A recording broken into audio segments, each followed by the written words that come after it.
Hi అండి. నేను మీ gynaecologist doctor Moulya from uni health speciality centre Kondapur, Hyderabad. అయితే ఇవాళ నేను మాట్లాడేదాన్ని ఏంటనంటే, చాలామంది పేషెంట్స్ వచ్చి నన్ను అడుగుతారు, మేడం కరెక్ట్ ఏజ్ ఏంటి ప్రెగ్నెంట్ అవ్వటానికి? కరెక్ట్ ఏజ్ ఏంటి బేబీ ఉండటానికి? మా బేబీ ఎలా హెల్తీగా ఉంటుంది? కరెక్ట్ ఏజ్ నాకు మంచి ప్రెగ్నెన్సీ వస్తదా? రాదా? అని. ఏజ్ ఇంపార్టెంట్, నేను కాదన్ను. ఏజ్ వరకు చూస్తే లేట్ టీన్స్ అంటే అప్రాక్సిమేట్లీ 19-20 ఇయర్స్ నుంచి 30 ఇయర్స్ లోపల వరకు, మాక్సిమం 32-33 ఇయర్స్ లోపల వరకు ప్రెగ్నెంట్ అయితే డెఫినెట్లీ ఛాన్సెస్ బాగుంటాయి. బట్ ఏజ్ కంటే quantity and quality, me egg ఏదైతే ఉంటుందో అది క్వాంటిటీ ఒక ఫ్యాక్టర్ అయితే క్వాలిటీ ఇంకొక ఫ్యాక్టర్. క్వాంటిటీ అనేది మనం ఎందుకు క్వాంటిటీ అంటాము అని అంటే, మనం పుట్టినప్పుడే గర్ల్స్ పుట్టినప్పుడే సమ్ మిలియన్స్ ఆఫ్ ఫాలికల్స్తో పుడతాము. మనం మెచ్యూర్ అయ్యే టైంకి అవి సమ్ థౌజండ్స్కి పడిపోతాయి. ఎవ్రీ మంత్ మనకు పీరియడ్ వస్తున్నప్పుడు ఒక 2-3 ఫాలికల్స్ డెవలప్ అయ్యి, అందులో ఒకటే మంచిగా డెవలప్ అయ్యి మనకి ఎగ్ విడుదలయ్యి మనకి ప్రెగ్నెన్సీ వచ్చేలాగా చేస్తుంది. ఆ టైంలో మనం టుగెదర్గా ఉంటే మాత్రం. మెయిన్ క్వాంటిటీ కంటే ఇప్పుడు మనకు క్వాలిటీ ఇంపార్టెంట్. మీరు 20లో ఉన్నారా, 30లో ఉన్నారా, 35లో ఉన్నారా, 17 ఇయర్సా, అది మ్యాటర్ కాదు.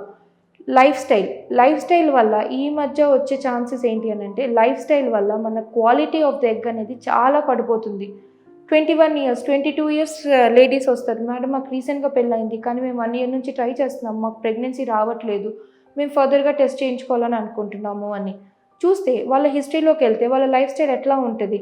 ఎక్కువ బయట తింటాము, ఎక్కువ జంక్ ఫుడ్ ఉంటుంది వాళ్ళ లైఫ్ స్టైల్లో, ఎక్సర్సైజ్ అనేది ఉండదు, వైటమిన్ డి డిఫిషియన్సీస్ ఉంటాయి, వైటమిన్ B12 డిఫిషియన్సీ ఉంటాయి, 22 ఇయర్స్కి వాళ్ళ బార్డర్ లైన్ షుగర్ ఉంటుంది, హై బీపీ ఉంటుంది.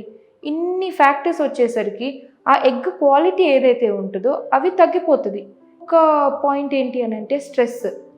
ఈ మధ్య సిటీస్లో ఉండే ఈ సాఫ్ట్వేర్ కల్చర్కి కానీ, లేదు అంటే మన వర్క్ టెన్షన్కి కానీ స్ట్రెస్ చాలా పెరిగిపోయింది. స్ట్రెస్ వల్ల మనకి ఎగ్ క్వాలిటీ ప్లస్ క్వాంటిటీ రెండు తగ్గిపోతాయి మనకి.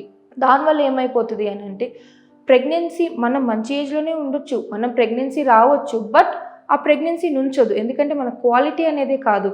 అండ్ ఇది ఓన్లీ ఫీమేల్స్లో కాదు, మేల్స్లో కూడా మనం ఇది చాలా చూస్తున్నాము. స్పర్మ్స్ తగ్గిపోతున్నాయి, స్పర్మ్ కౌంట్ లేదు, మొటిలిటీ లేదు అని అంటే ఇన్ఫెక్షన్స్ వస్తున్నాయి, ఊరికే ఇన్ఫెక్షన్స్ వస్తున్నాయి.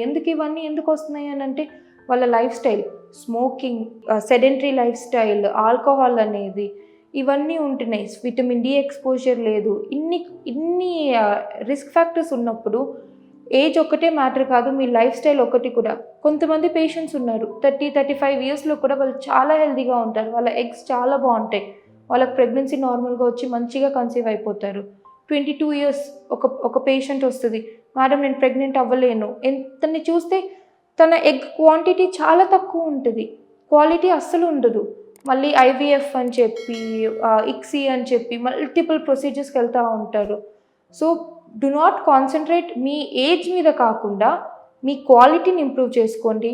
అది ఎట్లా ఇంప్రూవ్ చేసుకోవాలి అని అంటే, మీ లైఫ్ స్టైల్ ఇంప్రూవ్ చేసుకోండి. స్మోకింగ్, లేడీస్ కూడా స్మోకింగ్ ఆపాలి, ఆల్కహాల్ ఆపాలి, ఎక్సర్సైజ్ చేయండి. ఎవ్రీడే మార్నింగ్ 6 to 8 మధ్యలో వాకింగ్కి వెళ్ళండి. ఆ early rays of sun are very good మీ విటమిన్ డిని ఇంక్రీజ్ చేయడానికి.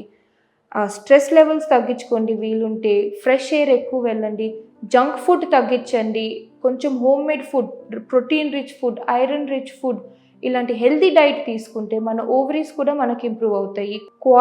ఎగ్ క్వాలిటీ అనేది బాగుంటుంది.